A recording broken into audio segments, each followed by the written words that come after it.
মনে হবে, কারণ আমরা তো এখানে স্পষ্ট দেখতে পাচ্ছি ভেতরে দুটো ছোট বিকার রাখা আছে। তো এবার দেখা যাক আমার কথাটা ঠিক না ভুল।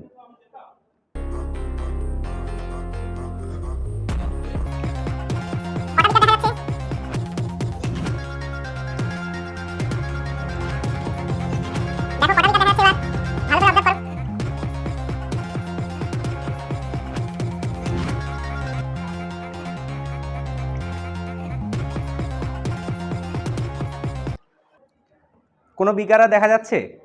তাহলে আমি যে কথাটা বলেছিলাম সেই কথাটা ঠিক। এবার প্রশ্ন হচ্ছে এরকম ঘটনা ঘটলো কেন? তাহলে কি এই তেলের মধ্যে ওই কাঁচের ছোট বিকারগুলো গুলে গেল? না। আমরা কোনো বস্তুকে বা কোনো অবজেক্টকে অবজার্ভ করি তার রিফ্লেকশন বা প্রতিফলন এবং রিফ্র্যাকশন বা প্রতিসরণ দ্বারা। এবার এই কাঁচ এবং তেল এই দুজনের রিফ্র্যাক্টিভ ইন্ডেক্স প্রায় সমান, অ্যাপ্রক্সিমেট 1.5 এর কাছাকাছি, যে কারণে কাঁচ এখানে রিফ্র্যাকশন